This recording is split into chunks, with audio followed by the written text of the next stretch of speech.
I keep hearing people saying that happiness is an inside job. But what exactly do they mean by that?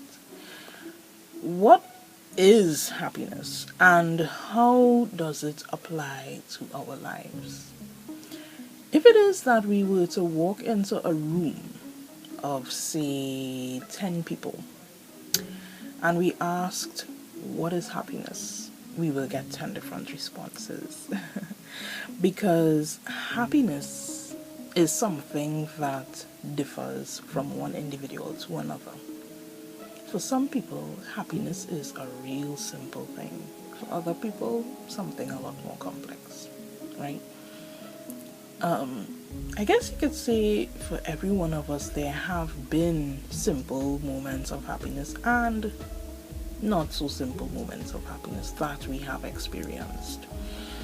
But most times, whenever we think about happiness, we think of it as some impossible, difficult, or hardly ever coming around experience. Because we often think that happiness is something that has to be attached to other things. And this isn't holistically our fault. Society has it that, if you don't have the next brand new this or that, you won't be happy. For example, technology is one of the most fast-paced things ever. Some people now buying the iPhone 10 and they're talking about a new one coming out already. And sometimes we tell ourselves, well, if I don't get the new version, I won't be happy. Or we think as if we don't get the new version, we'll be missing out in life, and as a result of missing out in life, we won't be happy. So we have continuously been taught that in order for us to be happy, we have to attach it to things, material things. And while these material things, in one way or the other, can help with happiness, I mean, okay, let's be honest. For example, you get a brand new phone that has features which helps you in major ways in your life, right? There are apps to help make your life easier, so forth and so forth. And it adds to quality of life in the sense that you can do things in a more efficient way.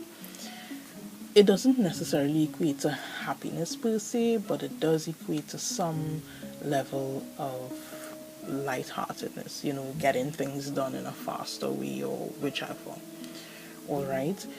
And I know a lot of people, most of the times, would buy something new, not specifically because the features are necessary for their livelihoods, but let's be honest, sometimes we buy some things new simply because it's fresh, and if we don't get our hands on it, then we'll be considered to be out, and who wants to be out? We all want to belong in some way or some manner, and this is not just peer pressure for 15-year-olds. Peer pressure across the board. I mean, you don't want, like, whenever you're hanging out with friends that, you're the one who not with the times, And this goes for any age category, whether you're 10, 15, 60, you name it. This goes across the board. So, when we look at television, for example, right? Television is loaded with selling happiness. All right, if it's not, buying the brand new vehicle that just landed on the road, right?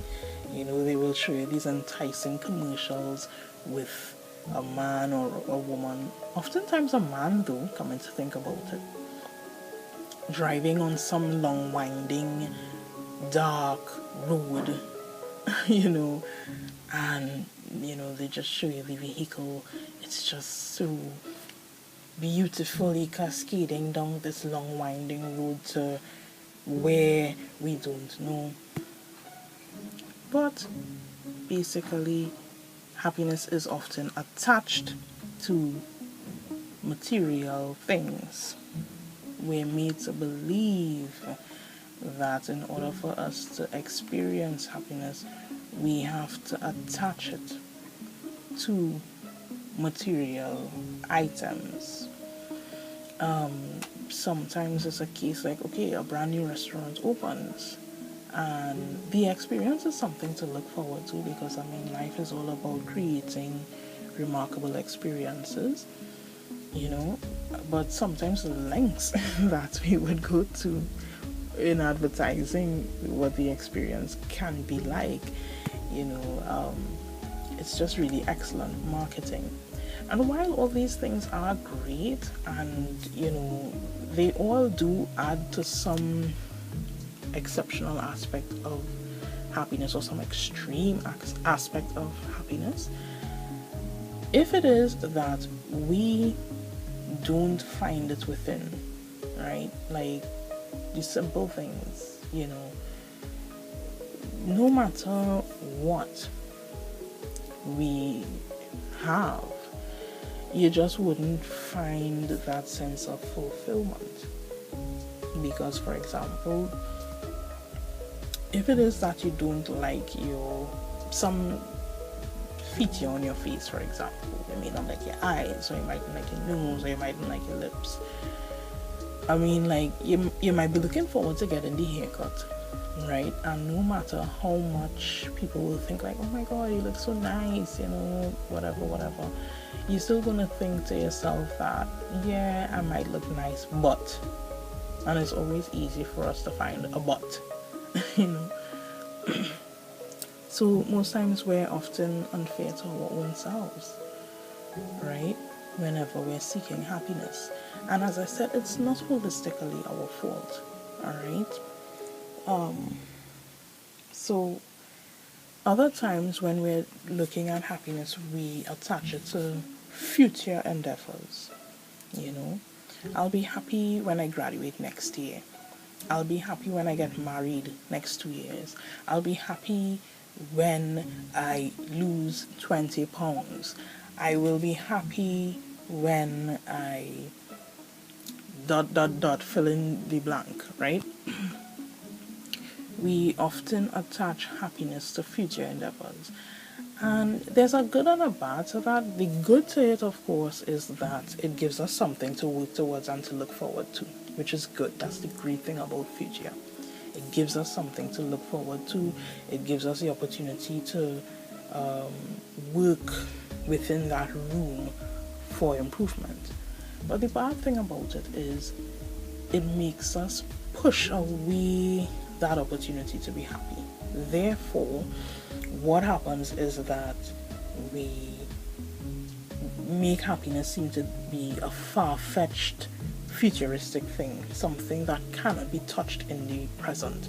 So it's a case of like, well, you know, okay, say for example, like if we say to ourselves, I'll be happy when I lose 20 pounds, it's obvious we're not going to lose 20 pounds by the end of today, because I mean, to lose as much as 1 pound, it takes a process, right?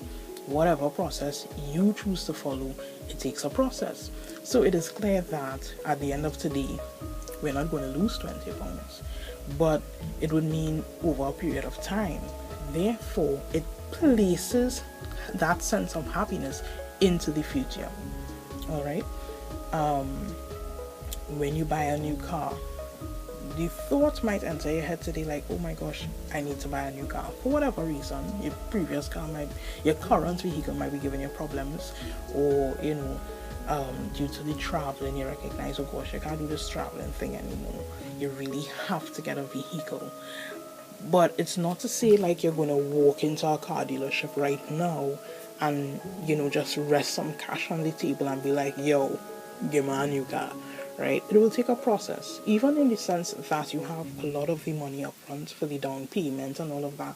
It takes a process to get your down payment, fill out forms, make an appointment with the bank or whichever financial institution, go to the car dealership, you know, and that sort of thing. It still takes a process.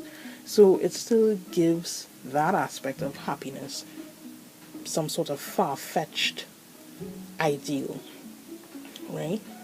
And when we do this, as I say, it does give us something to work towards and to look forward to, but it robs us of the opportunity to be happy in the present and also to be happy based on past experiences. And as a result of this, we often overlook those bouts of happiness that we celebrate now. Okay? Because somehow, when it comes to present aspects of happiness, we often see it as being routine.